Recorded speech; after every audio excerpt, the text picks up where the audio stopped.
Oh, pernah kenal laki-laki? Iya, pernah. Terus dikhianati gitu? Iya. Sehingga hal itulah yang membuat sampean itu lebih memilih hidup menyendiri di dalam hutan seperti ini? Iya, benar sekali. Mau dilamar tapi nggak jadi. Tinggal berapa hari aja, dia nikah sama orang lain.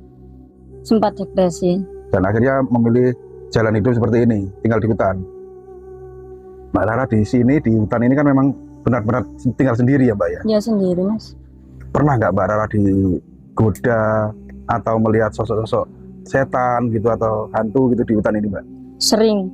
Ada kayak genderuwo gitu loh. Kayak genderuwo? Iya. Sosoknya itu berbulu, besar, sama matanya merah, Mas. Hampir setiap hari. Tapi udah terbiasa, Mas. Sudah terbiasa? Iya. Genderuwo itu sudah aku anggap jadi teman sendiri. Assalamualaikum warahmatullahi wabarakatuh, pemirsa semuanya. Jadi di kesempatan hari ini saya akan besukan. Saya mendapat informasi katanya di sebuah gubuk kecil di dalam hutan itu ada seorang wanita yang hidup menyendiri atau hidup sendiri di dalam hutan ya. Kita harus melewati aliran sungai ya, tuh yang sedang banjir. Nah, sungainya lagi banjir ya pemirsa semuanya. Jadi di sana ada beberapa rumah atau beberapa gubuk. Namun ini bukan perkampungan, tapi ini adalah ladang atau tegalan milik warga sini. Nah, saat ini hujan, kondisi hujan ya, kondisinya hujan. Jadi saya bawa payung ini ceritanya. Mudah-mudahan petualangan sehari ini sukses dan lancar, bisa bertemu wanita yang katanya tinggal sendiri dan masih muda ya, menurut informasi yang kita terima. Wanita tersebut masih muda. Entah karena sebab apa dan alasan apa kok sampai senekat itu wanita tersebut tinggal di dalam hutan sendiri. Akses jalan yang kita lalui memang sebuah perkebunan yang dimana banyak sekali pohon durian kiri kanan kita. Dan nanti kita akan nyebrang sungai yang airnya lagi budak itu. Di sana ada asap, ada aktivitas petani yang sedang berteduh mungkin di saungnya. Oke, kita hampir sampai di sungai yang itu ada jembatan bambu ya. Kita nanti kali sana ya, ya. Di sana lokasinya. Saya tadi sudah bertanya warga, lancar-lancarnya sudah paten ini, saya hafal ini. Pokoknya jembatan bambu satu-satunya, terus kita belok kiri. Jadi sungai ini banjirnya karena curah air hujan yang di gunung sana. Oke, kita sudah sampai di area ladang ya. Di sini banyak gubuk-gubuk namun kosong karena hanya dihuni atau ditempati setengah hari biasanya warga atau petani yang beraktivitas di ladang ini. Mudah-mudahan sukses, ini ada orangnya. Takutnya orangnya pergi atau kemana ya. Tapi feeling saya mengatakan sukses deh. Bisa bertemu penghuni dari gubuk yang ada di tengah hutan ini. Tuh, duriannya besar-besar ya semuanya. Tadi kita lewat sana. Tuh, sana di atas sana muter ini ceritanya. Alhamdulillah akhirnya sampai juga. Jagungnya sebentar lagi panen ini.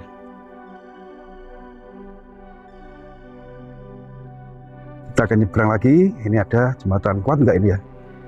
Diinjak ini, takutnya rapuh nih. Bismillah.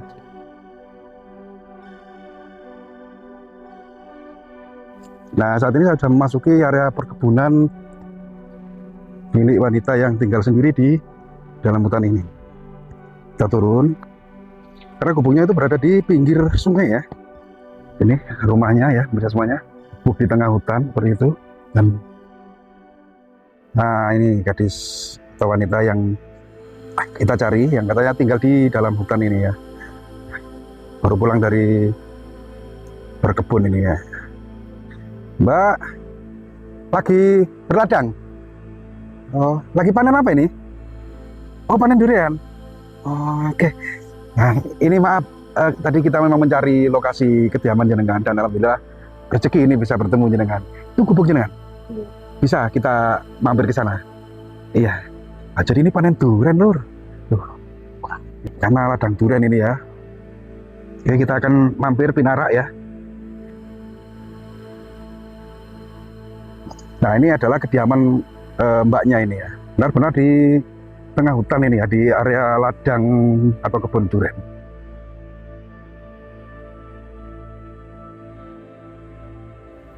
Simpan. Ya, terima kasih ya Mbak ya. Oke, kita istirahat dulu. Ini nggak apa-apa mas, yang kecil-kecil soalnya nggak laku.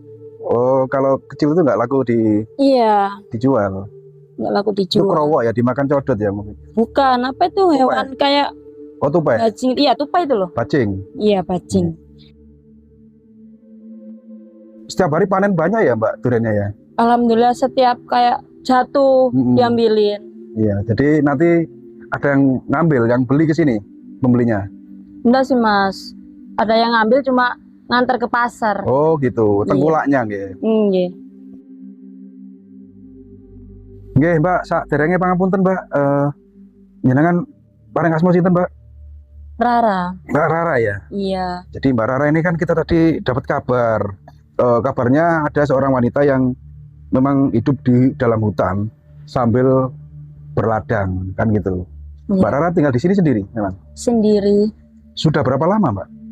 Sekitar 5 tahun mas. Kurang lebih 5 tahun gitu ya. Kalau orang tuanya Mbak? Orang tua kerja di luar negeri. Udah lama sih nggak pulang-pulang. Oh, kedua orang tua Mbak Rara ini jadi TKI ya? Iya, TKI. Di luar negeri. Ini ladang sampan sendiri atau punya orang lain Mbak? Aslinya punya orang tua.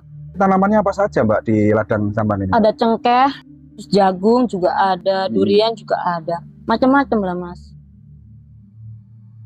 Kalau untuk merawat tanaman jagung itu Mbak Rara mengerjakan sendiri atau ada bantuan orang lain? Itu nyuruh orang mas. Kalau sendirian nggak mungkin kan. Luas ya? Iya luas banget.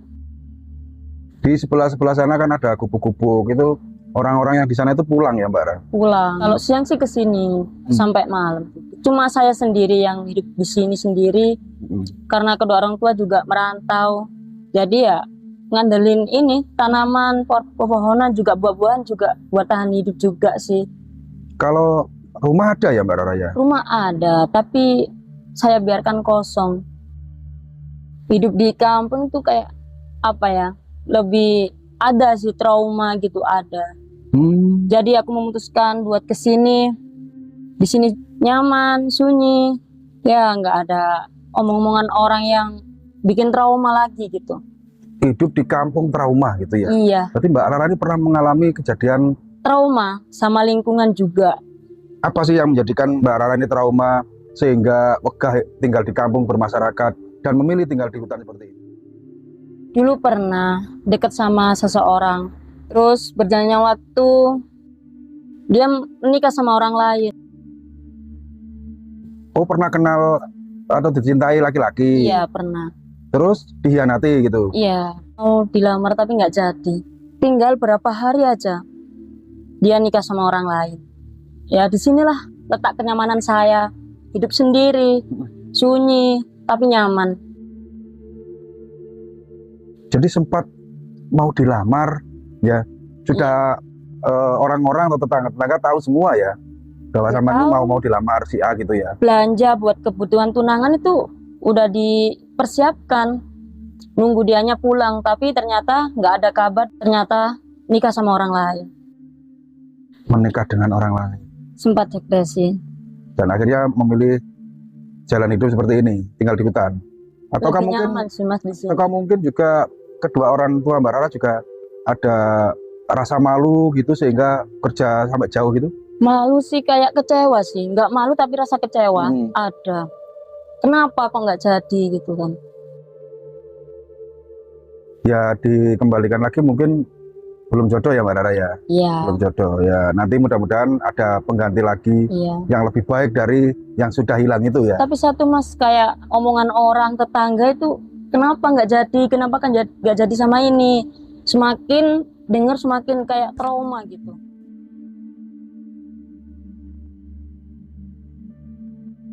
Air sungainya kan lagi banjir budek, itu kalau mandi gimana Mbak Rara? Di sebelah sana ada mata air, jernih sekali juga. Sumber gitu ya? Iya sumber. Oh itu bisa dibuat mandi juga? Iya buat ini, buat minum. Oh masak juga? Ya masak. Air sumber ya? Sehari-hari juga ambil di sana Mas. Bukan dari sungai ya? Enggak, kalau sungai kan kadang kena hujan kotor gitu. Iya, banjir gitu ya, sering banjir gitu. Mbak Rara kalau malam ini kan tentunya gelap, ini penerangannya pakai apa Mbak? Tenaga surya sih Mas. Oh, pakai panel tenaga surya? Iya. Oh, tidurnya di sebelah mana Mbak? Di atas. Oh, atas ini ada ruangan ya? Ada ruangan buat tidur juga, buat istirahat.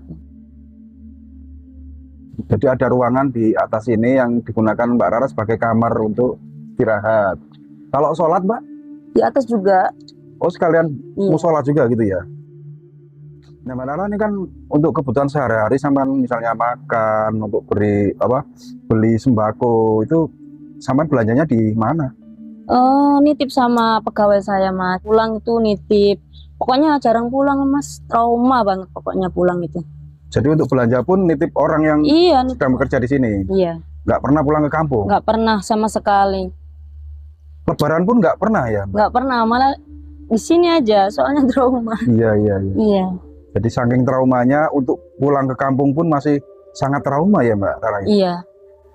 Juga di sana juga buat apa pulang nggak ada orang di rumah. Jadi Mbak Rara ini berapa bersaudara? Saya anak tunggal Mas. Nggak punya saudara? Nggak punya saudara, makanya di rumah nggak ada orang.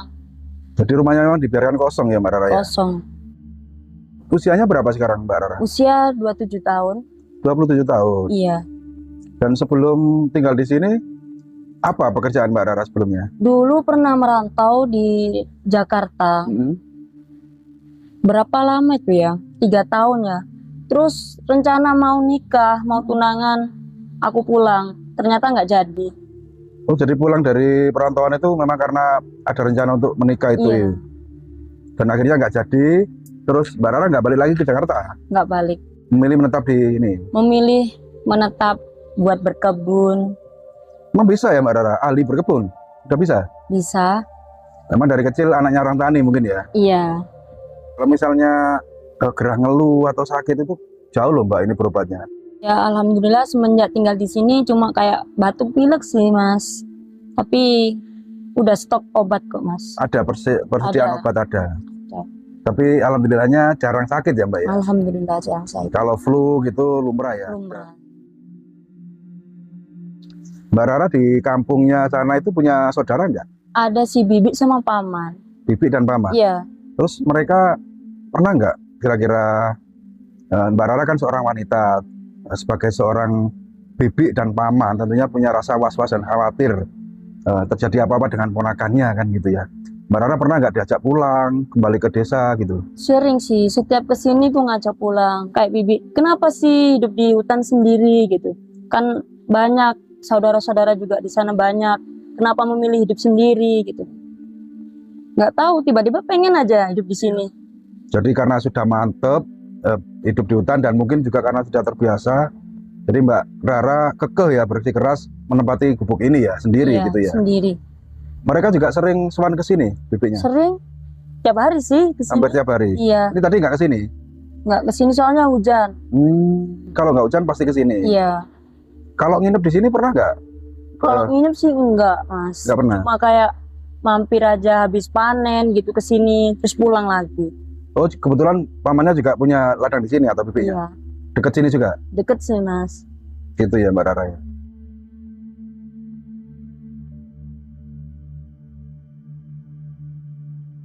Di sebelah sana itu kan saya lihat ada kandang ayam gitu, Mbak Rara. Iya Mas, dulu itu ternak ayam ada, terus sama bebek juga ada. Terus tiba-tiba kayak mati gitu loh Mas, lehernya itu loh. Oh, seperti ada yang menerkam, berarti dimakan hewan buas? Di sini juga ada hewan buas, monyet juga ada. Monyet ada? Babi hutan juga ada. Jadi Mbak Rara di sini juga apa ya, menjaga tanamannya dari kayak monyet, kayak babi hutan gitu? Iya. Kamu nggak takut Mbak kalau ada babi hutan? Udah gitu? terbiasa sih. Sudah terbiasa? Iya. Nah, kalau saya lihat panjenengan ini sangat tegar, terlihat banget dari vis wajahnya, wanita sangat tegar sekali. Namanya manusia tuh tetap ya Mbak Rara, tinggal di hutan ya sendiri seperti ini. Di saat sedih itu pas apa Mbak Rara? Rasa sedih itu pasti ada. Setiap malam, setiap hujan itu kan Mas, mikir masalah-masalah yang udah aku lewatin itu pasti teringat kembali. Kayak dihianati sama cowok, orang tua jarang pulang, kayak bener-bener down banget. Puncak dari kesedihan itu di saat malam hari dan hujan ya Mbak Rara ya? Iya, Itu teringat masa lalu yang dihianati laki-laki itu tadi. Terus teringat kedua orang tuanya. tapi Mas harus dilawan rasa itu. Biar kita tuh nggak stuck di masa lalu gitu. Berjalannya waktu pasti bisa ngelupain semua. Ya, harus dilawan ya Mbak Rara ya. Iya, Jangan sampai punya pikiran cekak kalau orang Jawa mengatakan. Apalagi sampai frustasi kan gitu ya Mbak Rara. Tapi saya yakin Mbak Rara ini mampu kok. Tegar orangnya. Kuat dan pemberani tentunya ya. Mbak Rara di sini di hutan ini kan memang benar-benar tinggal sendiri ya Mbak ya. ya sendiri Mas. Di sana ada tetangga tapi nggak pernah nginap. Pernah nggak Mbak Rara melihat sosok-sosok setan gitu atau hantu gitu di hutan ini Mbak? Sering ada kayak genderuwo gitu loh. Mbak Rara kok tahu kalau itu genderuwo? Soalnya sosoknya itu berbulu, besar, sama matanya merah Mas. Berbulu dan besar. Iya, Jadi hampir setiap hari sama didatangi genderuwo itu. hampir setiap hari. Tapi Dan udah terbiasa Mas. Sudah terbiasa. Iya, habis maghrib, apalagi habis hujan itu. Tapi Mbak Rara kok nggak takut? Kenapa? Udah biasa di sini. Apa yang membuat Mbak Rara tidak merasa takut walaupun setiap hari didatangi genderuwo? Alhamdulillah kayak sering ngaji gitu kan, sholat 5 waktu gitu. Ngapain takut sama barang kayak gitu? Jadi Mbak Rara ini tidak gentar ya, meskipun hidup di dalam hutan sudah lama sekali dan hidup di hutan sendiri, siang malam sendiri, meskipun digoda genderuwo setiap hari, tidak punya rasa gentar ataupun takut sama sekali. Saking seringnya, genderuwo itu sudah aku anggap jadi teman sendiri. Jadi genderuwo-genderuwo yang sering datang ke gubuk jenengan ini sudah sama anggap sebagai teman sendiri gitu. Iya, Tapi nggak pernah sampai menyakiti atau apa gitu ya. kalau menyakiti enggak, cuma rasa kaget aja gitu. Nggak pernah bersuara apa-apa atau berucap apa-apa gitu genderuwonya. Kalau suara Mas pernah waktu awal ya kan. Waktu awal pas saya ambil buah durian gitu kan, jatuh kan. Malam. Pas malam. Sekitar jam berapa ya? Pokoknya malam. Saya ambil kayak tiba-tiba suaranya kayak gemuruh gitu. Gereng gitu. Iya. Terus sama takut, sama lari. Awalnya takut, gemetar gitu kan. Sampai sekarang juga ada Mas. Sampai sekarang ini. Tiap malam juga. Berarti ini nanti sore juga datang lagi ini. Habis maghrib. Habis maghrib ya. Iya.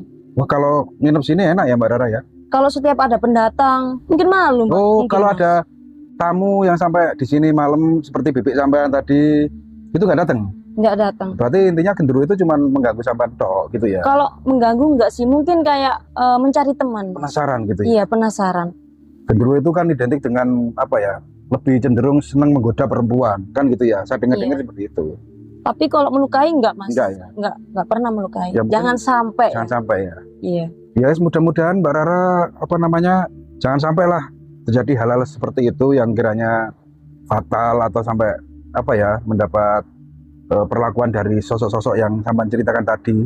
Ya mungkin karena penasaran aja, yang sering-sering berdoa ya Mbak Rara ya. Iya. Dan mudah-mudahan Mbak Rara di sini juga segera mendapatkan petunjuk ke depannya, masa depannya gitu seperti apa. Masa kok pingin terus tinggal di hutan seperti ini? Mungkin butuh waktu juga Mas ya. Butuh waktu ya. Iya. Untuk penyesuaian, untuk mengobati luka hati kan gitu ya. Iya. Tapi ke depan kan pasti ada harapan untuk kembali ke desa kan gitu ya. Ataukah mungkin nunggu orang tua pulang gitu ya. Iya. Jadi Mbak Rara, semoga panjenengan sehat selalu, Amin. dipanjangkan umur dan berkah, diberi rezeki yang barokah dan dijauhkan dari segala bala musibah ya Mbak Rara. Saya kesini terima kasih sudah diterima. Tadi disumanggakan durian sama jagung. Mungkin nanti ada sedikit rezeki buat Mbak Rara ya, bisa buat beli bedah atau apa dari kami, karena Mbak Rara sudah berkenan berbagi cerita ya bersama kami di tempat yang tadi jalannya sangat luar biasa sekali, harus kehujanan ya untuk datang ke sini, tapi alhamdulillah sampai juga di lokasi ini. Terima kasih juga ya Mas sudah mampir di gubuk. Iya. Rara. Tapi nanti ke depan misalnya saya sowan lagi ke sini boleh? Boleh. Mungkin nanti ke depannya kita bawakan sembako atau apa gitu Mbak Rara ya. Karena dia soalnya masih ngepres, ketemu apa enggak. Nah takutnya kalau kita bawakan yang terlalu berat, kembalinya saya juga bingung kalau nggak ketemu kan gitu. Kalau seperti ini kan udah tahu tempatnya, mungkin besok atau lusa saya sewan ke sini lagi. Gak apa gimana orang ya? Gak apa-apa. Jadi mohon maaf apabila ada salah ucap maupun kata dari saya. Saya mohon maaf sebesar-besarnya dan harap dijadikan maklum. Sama-sama. Oke, untuk pemirsa semuanya, untuk tahun kali ini saya akhiri sampai di sini dulu. Assalamualaikum warahmatullahi wabarakatuh.